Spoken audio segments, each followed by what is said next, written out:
قائد اعظم کے آخری ایام ڈاکٹر کرنل الہی بخش اور قائد اعظم کے آخری لمحات ڈاکٹر ریاض علی شاہ۔ پہلا منظر، وہ ایک مسحری پر دراز تھے، نحیف و کمزور جسم لیکن باوقار اور پرجلال چہرہ، آنکھوں میں بلا کی چمک اور ہونٹوں پر ہلکی سی مسکراہٹ۔ وہ بہت کمزور ہو چکے تھے۔ جب میں کمرے میں داخل ہوا تو انہوں نے کمبل سے اپنا ہاتھ نکالتے ہوئے مصافحہ کیا۔ کمزوری کے باوجود میں نے محسوس کیا کہ ان میں اتنی طاقت تھی کہ جتنی اس دور کے کسی عام نوجوان میں ہوتی ہے۔ تمہارا سفر تو آرام سے گزرا؟ قائد اعظم نے دریافت کیا۔ میں نے یہ سفر پورے آرام سے طے کیا۔ میری سب سے بڑی خواہش یہ تھی کہ میں جلد سے جلد بابائے ملت کے قدموں میں پہنچ جاؤں اور اپنے محبوب قائد کی بحالی صحت کے لیے جو کچھ بھی میرے امکان میں ہو بلا تاخیر عمل میں لاؤں۔ وہ مسکرا دیے۔ وہ بہت کمزور ہو گئے تھے، رخسارے ابھر آئے تھے اور گال اندر کی طرف پچک گئے تھے۔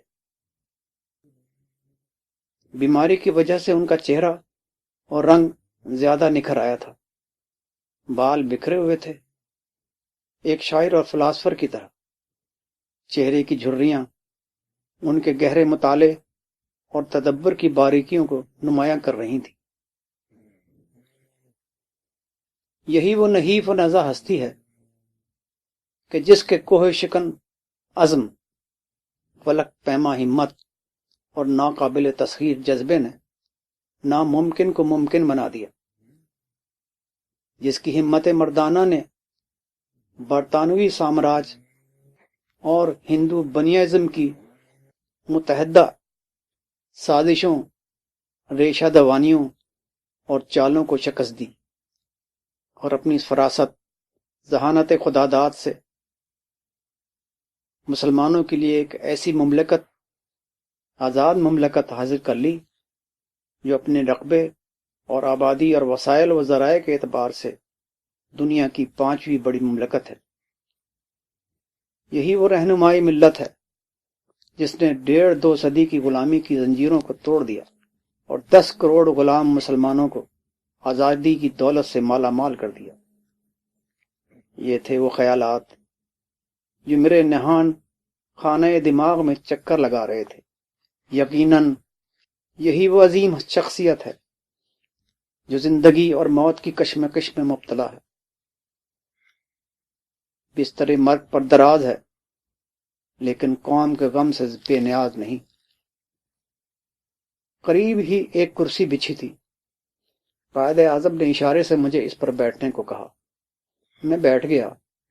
آپ دھیمی آواز میں فرمانے لگے،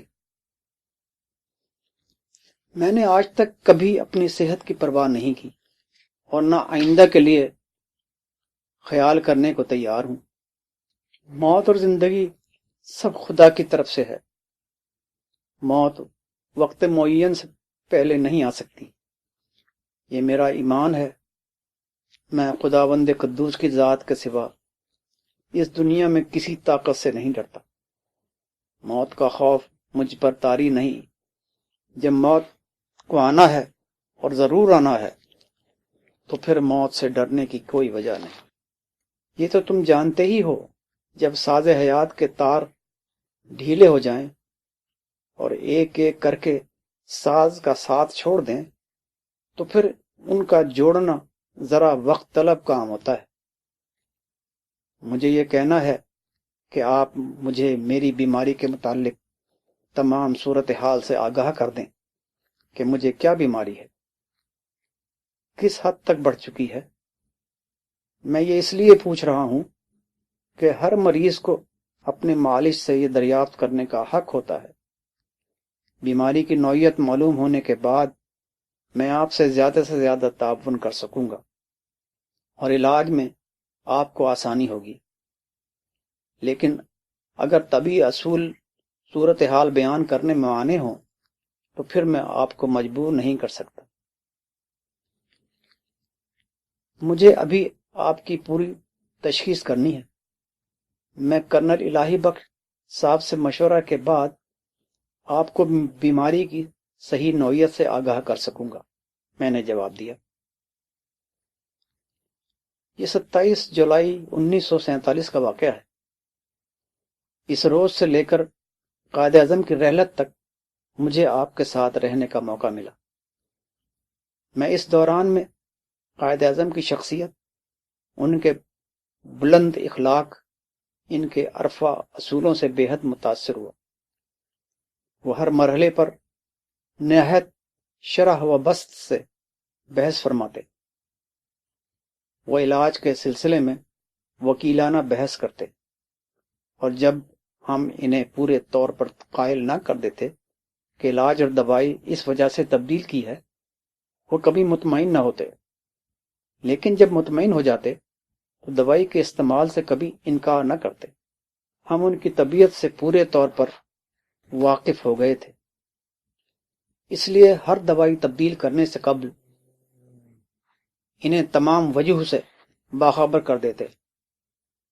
بیماری کے باوجود وہ ہر صبح حجامت کراتے، 6:15 بجے قریب چائے پیتے اور معمول کے مطابق تمام کام سر انجام دیتے۔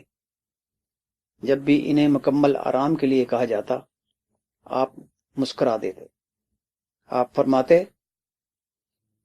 میں اپنی سالہ سال کی عادات کو ترک نہیں کر سکتا۔ مس فاطمہ جناح اپنے محبوب بھائی کی تیمارداری میں دن رات منہمک رہتی۔ وہ کئی راتیں جاگ کر گزار دیتی تھی۔ قائد اعظم اگر شمع تھے تو محترمہ مس فاطمہ جناح اس شمع کی پروانہ تھی۔ وہ دن رات پورے انہماک سے قائد اعظم کی تیمارداری میں مصروف رہتی۔ وہ ان کا بہت خیال رکھتی تھی۔ انہوں نے اپنی زندگی، اپنا چین آرام، سب کچھ بھائی کے لیے وقف کر دیا تھا۔ چند دنوں کے علاج سے آپ کی صحت بہت اچھی ہو گئی، بھوک بھی زیادہ لگنے لگی اور چہرے پر خون بھی دوڑنے لگا۔ اب آپ اکثر مختلف موضوعات پر بحث کرتے، اکثر مسائل پر روشنی ڈالتے، اور ہم ان کے خیالات سے مستفید ہوتے۔